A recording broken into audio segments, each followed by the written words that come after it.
2015 Absa Cape Epic begins in the city of Cape Town with one of the new natural 7 wonders of the world, Table Mountain, as the prologue playground and the launch pad for the next 8 days.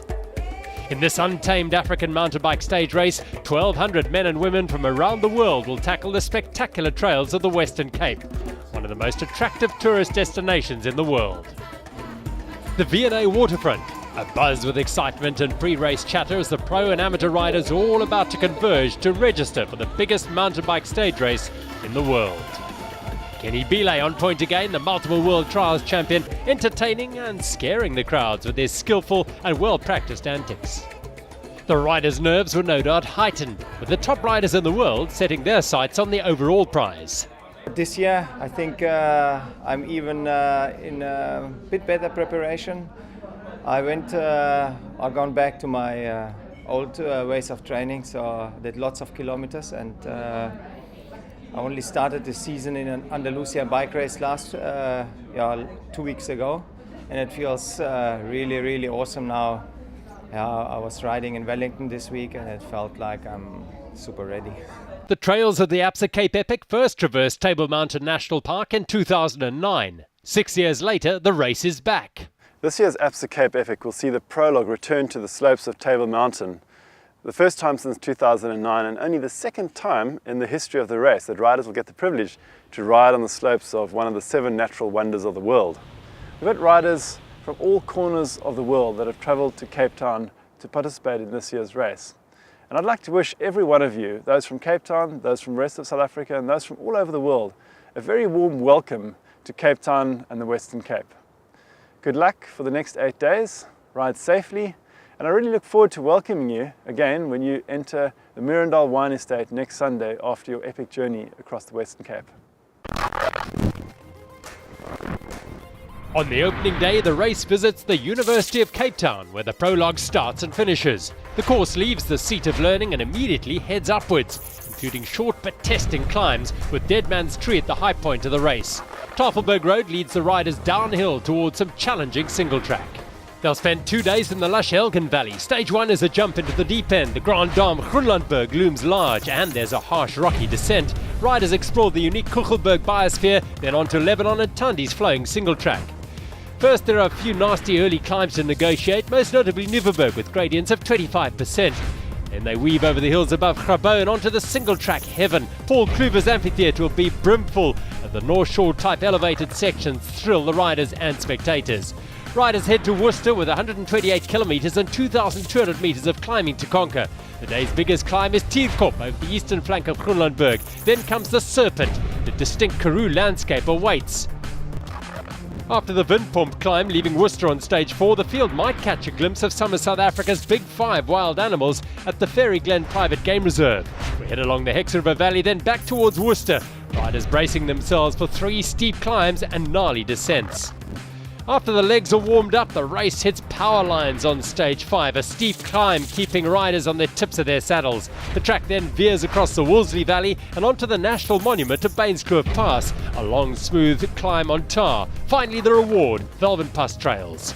Stage 6 is a Jekyll and Hyde experience. There's Velvenpass with more of its incredible 30 kilometres of single track, but the Pig's Peak and Moonwalker climbs are intense. But the prizes in the single track sections of Roller Coaster, Point Break and Heaven's Gate are superb, back towards the race village with smiles on their faces.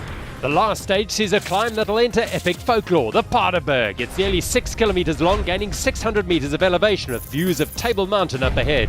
After a sharp descent, it's onto the legendary trails around Mirandal Wine Estate and the 2015 Absa Cape Epic Grand Finale.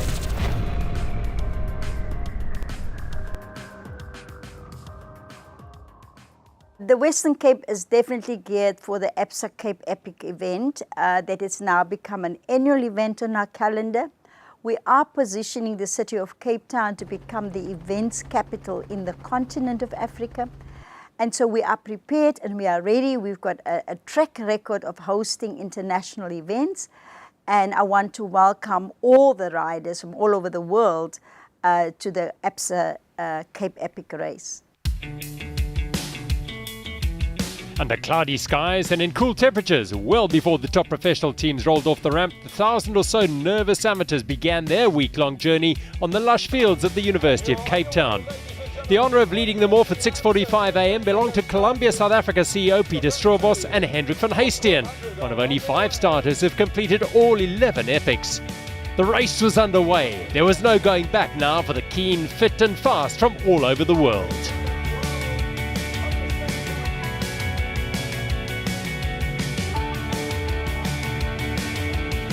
Once again, a strong contingent of Xaro Academy riders are up for the challenge. There's a race within a race to wear the leader's jersey into Mirandal in a week's time. A journey of hope and happiness.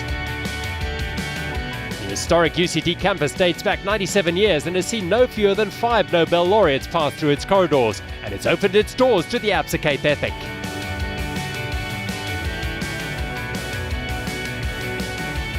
The city of Cape Town is a visual feast for the tourist. Lions Head to the north, and on Devil's Peak, Rhodes Memorial built by Sir Herbert Baker in 1912.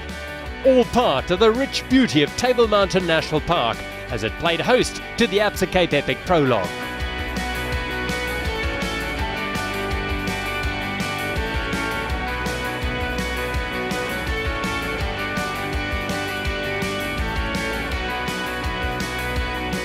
The riders experienced 20 of the 160 kilometres of cycle tracks on the 25,000 hectares that make up the Table Mountain National Park.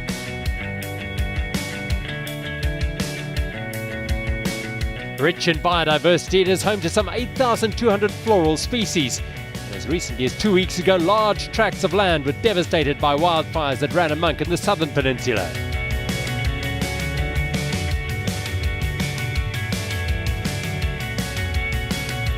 The trails were characteristic of the Western Cape, rough and loose under the tyres, making for sketchy descents and tricky climbs. A taste of things to come for the riders over the next 7 days as they traverse the Western Cape.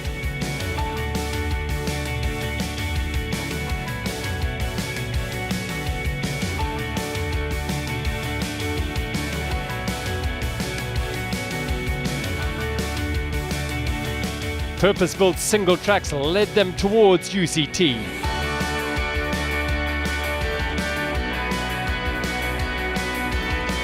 It was beautiful, it was fun, it was fast. But in amongst the beauty, the steep and treacherous plum pudding drop-off brought a sense of reality for many a rider.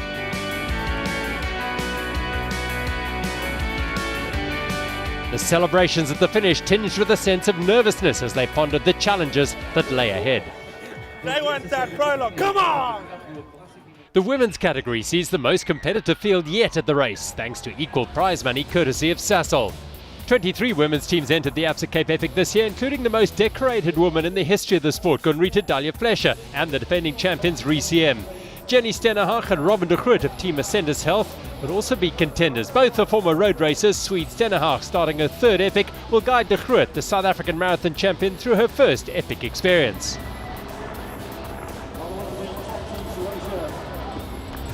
'12 winner Esther Soos from Switzerland teams up with Belgian Alice Perard, hoping to challenge race favourites Ariana Kleinhans and Annika Langvad. Yeah, it's a bit of a different setting. We're here at Table Mountain, a very special mountain, a very unique mountain, and yeah, but we're feeling both very strong, same as last year. Really confident going into this race. We know we could do it together last year, so we hope we can take another win, and that's what we're going for. But we know the competition is very strong this year. Lots of ladies, very exciting racing, I guess, and yeah, we hope we manage to stay upright the whole race.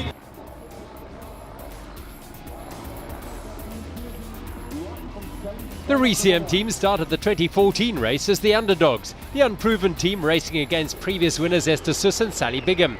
After their resounding victory, they're now out-and-out favourites in 2015, arriving at the start looking superbly fit and lean.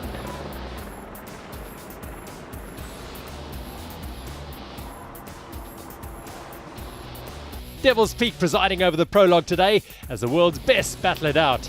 The winners will hold the leaders' zebra jerseys going into stage 1 tomorrow. Drama out on the course. RECM Specialized catch Mirandal Wheeler on the road. In the prologue time trial, teams leave 1 minute apart. Langvad and Kleinhans have gained that minute in less than 5 kilometers. It's a huge psychological blow for Soos and Perard.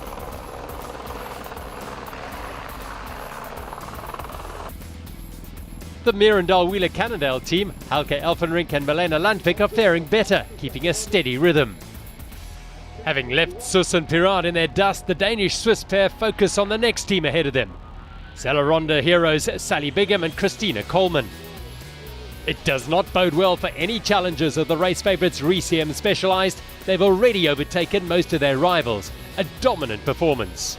Mirandal Wheeler and Celeronda Hero take comfort in one another's company as the RECM Specialised pair disappear up the trails of Table Mountain National Park. World Bicycle Relief Dalia Flesch and Sterneman coming under pressure from Elfenrink and Landvik, who started a minute behind them.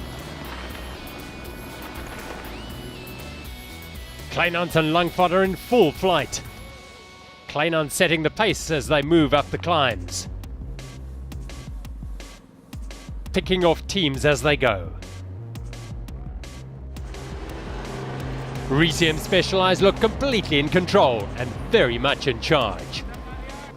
Ascendis Health's Robyn de Groot and Jennie Stenerhag are on a good day, and have Jolande de Villiers and Janka Stefkova trying to hold onto their wheels out of the Deer Park forest.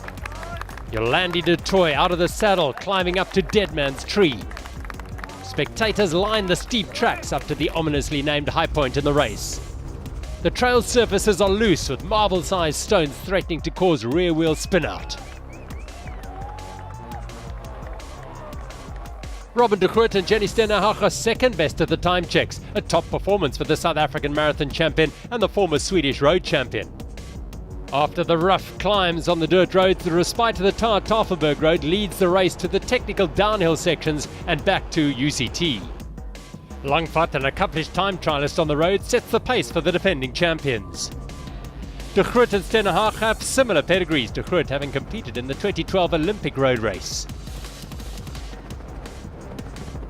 But it's business as usual for Langvad and Kleinhans. Jolande de Villiers and her Slovakian partner Janka Stefkova showing their skills. Okay.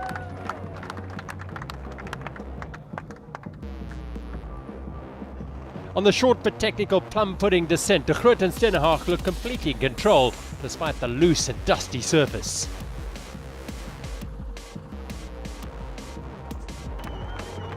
Kleinhans leads Langvad down, snaking their way off Table Mountain towards an almost certain win in the 2015 Absa Cape Epic Prologue. They will be in the Zebra Leaders jerseys on stage 1.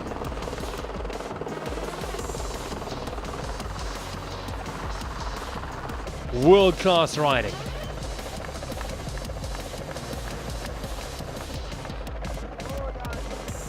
The drop-off at the tail end had many a rider in strife early in the day.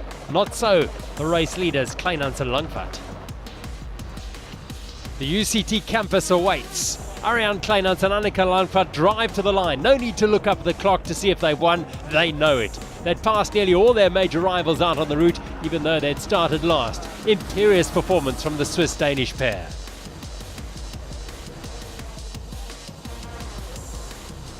Mirandal Wheeler Cannondale arrive at the finish, posting the third best time of the day, with Sasol Racing taking 5th.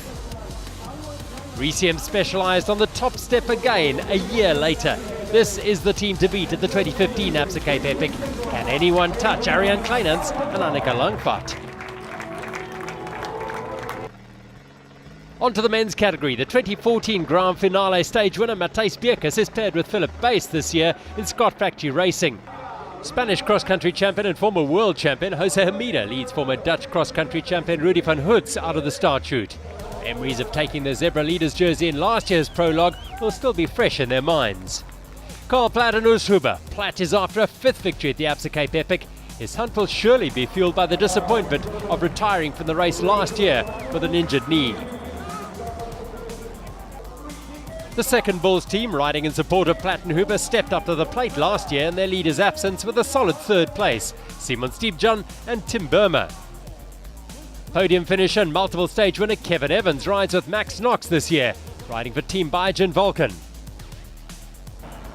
The stripes on the sleeve, Jaroslav Kulhavi, world marathon champion, former world cross-country champion and reigning Olympic champion. He's back, riding with multiple world champion Christoph Sauser, who's also aiming for a 5th win. The pair teamed up in 2013 and won convincingly in an emotionally charged performance, riding in memory of their late teammate Barry Stander.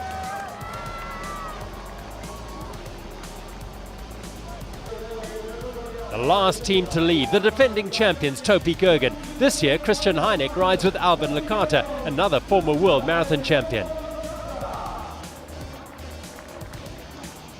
Multivan Merida's Jose Hermida looks to be struggling. The Spaniard's punchy style is lacking today on the slopes of Table Mountain. Three-time winner Stefan Sam rides with young South African Timo Cooper for JAG Foundation. German Sam now spends much of his time in Stellenbosch in South Africa. Czech national Christian Heineck applies the power smoothly, leading his Austrian teammate Lecata through the winding fire roads. Charging today, Team Novus OMX Pro's Martin Gujan and Fabian Geiger. The all-Swiss pair making their ambitions for the race clear. Another Swiss, Urs Huber, taps out a steady tempo for Team Bulls, looking good at the first time check, lying in the top three. Platt claims he's in the shape of his life this year. He'll need to be with the likes of Investec Songo Specialized and Topi Gergen to contend with. Young South African team Adrian Lowe and Lawrence Luce of Contigo Swift Carbon, new professionals looking to make an impact in their first Absa Cape Epic.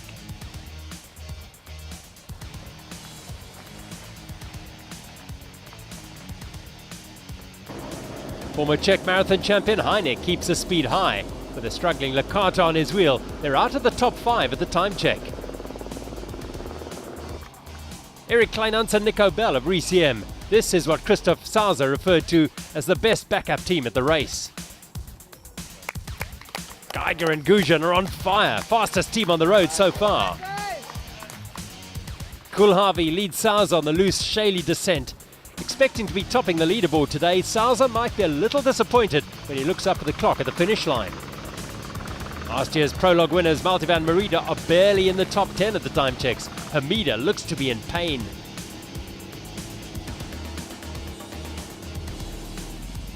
Platt powers up to Dead Man's Tree. The Bulls still in contention for a podium place.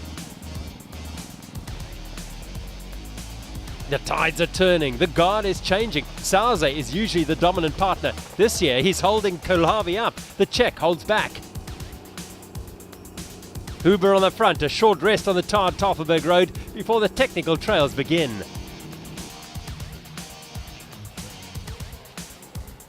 Christoph Sauser gets a push. It's a rare sight indeed to see him suffer. Investec Songo Specialized have slipped down the rankings at the second time check. They've lost over 30 seconds in only a handful of kilometers. Disaster for the second Bulls team, a broken chain. They'll need to take care not to panic. Less haste, more speed when it comes to repairing mechanicals.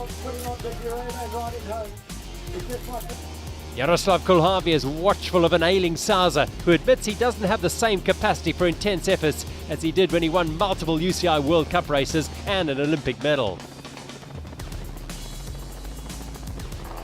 Cross-country specialist Philip Bass is super smooth on the descent that has caught out so many of the amateur riders. Dukas holds his own. It's the Bulls' turn to tackle the dusty downhill section. They're clearly pushing hard. Karl Platt, a downhill racer as a junior in his native Germany.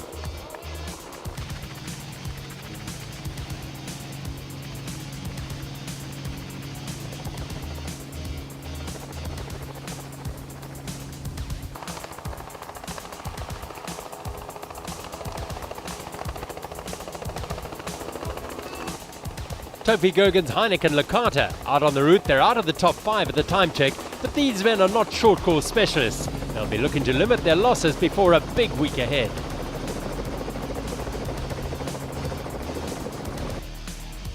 Into the lower section of the single track, Karl Platt really is on fire.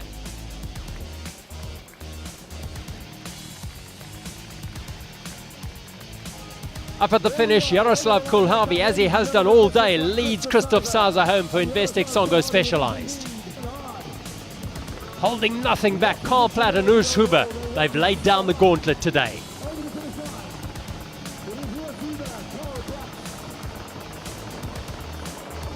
A job well done by Team Bulls. Top step of the podium, Martin Gujan and Fabian Geiger, cross-country specialists, showing a clean pair of wheels today to all the marathon stage races. Our goal was mostly to focus on some stages, to do maybe, if everything goes good, to do a podium. And this goal we already accomplished, or even a little bit more. It's really awesome to have like one stage win the first day and plus the yellow jersey. And the rest of the days we will see what happens. I mean, now we have 40 minutes of racing and it's many more hours to come, and we will see. Yeah, we've been quite nervous this morning, and and then finally we said, hey, we're in a good shape, and we try to do the best. And it worked out really well. We've been working very well together. We didn't overpace and keep it steady. So finished second. That was quite a surprise also for us. I mean, I was a little bit playing with the thinking that we can maybe finish on podium, but being second, it's quite awesome for us. Our tactic is already so good that we really don't see any chance or any need to change it, really. We, of course, aimed for maybe going into the leaders' jerseys as soon as possible and then really go hard from the beginning, because it's always easier to maintain instead of catching up to somebody who's in the lead. So, of course, we really wanted to take the leader jerseys and go hard from the beginning. Gujan and Geiger, superb cross-country specialists, showing their skills today. Plattenhuber and Sauza and Kulhavi have work to do for the rest of the week. Crusoe and Walker in the Absa Africa leaders jersey. Kleinhans and Langvad well clear the rest, but the battle behind them is intense. 10 nations represented in the top 10 of the women's classification. Hasselbacher and Sommer take the honours in the mixed. Fitzenmeyer and Sim upsetting the defending champions Brenchens and Azevedo in the Dimension Data Masters, and Bucher and Zorweg dominating the Grandmasters. Stage 1 features the Grand Dame Groenlandberg towering over the Western Cape. The rugged climb rises more than 600 metres. Then it's time to explore the south side of the Grabo region through the unique Kuchelberg biosphere and onto Lebanon and Tandi's flowing single track.